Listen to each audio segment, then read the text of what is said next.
Musabbabin rigima tsakanin Rarara da Ganduje. Me yasa Rarara ke zagin dukkan wanda ya yi waƙa?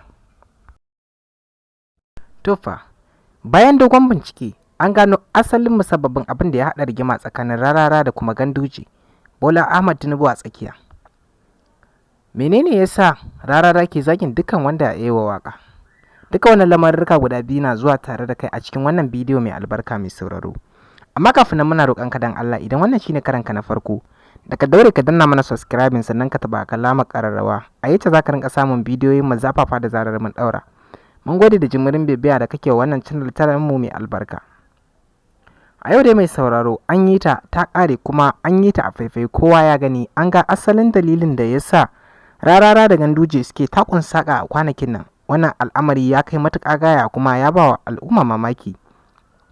Bayan dogon bincike da aka yi, aka gano asalin dalilin da ya haddasa rigimar. Mutane sun shiga mamaki sosai, domin kuwa abin ya ba wa al'umma mamaki. Domin ko kai mai sauraro ka tsaya ka ji wannan batu, dole zai baka mamaki, domin abu ne wanda ba a yi zaton haka za ta kasance ba, kuma sai gashi ta kasance sanadiyar hakan.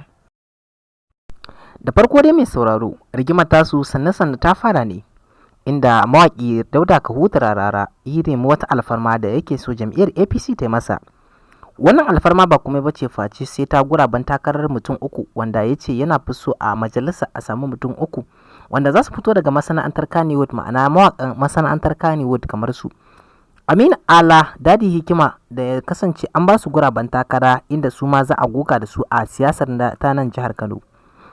Jam'iyyar APC a matakin jiha, ma'ana Dr. Abdullahi Umar Ganduje, ike ƙasa ice a'a shi bai yarda da wannan batu ba samsam, inda ya ƙara da faɗin cewa ba zai ba da guraben takarkaru ba, domin kuwa hakan ka iya sa shi ma ya ji bai ji daɗi a ransa ba. Wannan dalili ko ya sa Rarara bai wata bakwa ya bar jam'iyyar ta APC a matakin jiha, inda ya koma jam'iyyar ADP ƙarƙashin kulawar ɗan takara mai suna Sha'aban Sharaɗa, wanda yake sanya kasance a takara ta 2023 da take tunkaro mu da yardar Allah. To mai sauraro, ka dai sani wannan dalili shine asalin musabbabin inda rigimar ta fara. Bayan Rarara ya tsalle ya bar APC a matakin jiha, ya dina goyawa Dr. Abdullahi Umar Ganduje baya da kuma yi masa kamfen. Hakan ya ɓata masa rai, inda ya kai kukan bararsa gurin ɗan takarar shugaban ƙasa a matakin ƙasa baki ɗaya, Asuwaju Bola Ahmad Tinubu, inda ya ƙara da faɗin cewa yana da roƙon cewa don Allah a daure a cire suna Rarara daga cikin sunan jerin mawaƙa ko kuma masu kamfen wanda ya kasance an ɗauke su a wannan jam'iyya ta APC. Don haka Bola Ahmad Tinubu ya ga cewa ba zai iya cika wa Dr. Abdullahi Umar Ganduje wannan bukata tasa ba, inda ya ƙara da bashi haƙurin cewa ba zai iya ba, don Allah ya yi haƙuri. Dr. Abdullahi Umar Ganduje shi kuma ya kalli wannan abu a matsayin gwalewa, inda bai ji daɗin al'amarin abin da ya faru ba. Bai kamata a ce mutum kamar shi yana gwamna a arewacin Najeriya nan, yana mulkar jiha kamar Kano, an yi masa haka ba, inda ya nuna rashin jin daɗinsa sosai. A ɗaya gefen kuma, shi Rararan da ya samu labarin abin da ya faru, ƙoƙarin bincike shi da ake daga jam'iyyar tasa ta APC a matakin ƙasa, inda ake yunkurin hana shi kamfen ko ce a cire shi daga kungiyar da suke kamfen din Bola Ahmad Tinubu. Tabbas wannan lamari shi ma kankin kansa Rarara bai masa daɗi ba, bayan jin cewa ana so a janye shi daga cikin kungiyar da yake so shi ma ya kasance ya nemi abinci.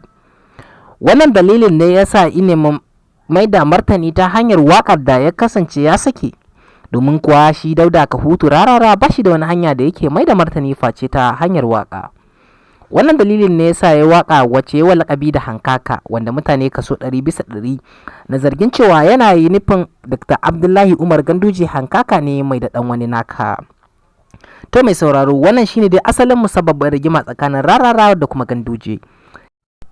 To fa, anan kuma mutane ne ke ganin Dauda Kahutu Rarara da aikata wani abu wanda ba shi da kyau, bai kamata kuma a ce yana aikata shi ba.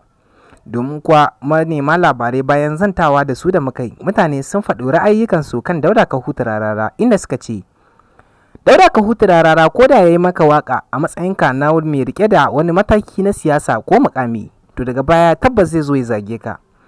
Wannan ɗabi'a ta sa da ta yi karo da addinin musulunci, inda a ko a addini wannan al'amari bai kamata ba.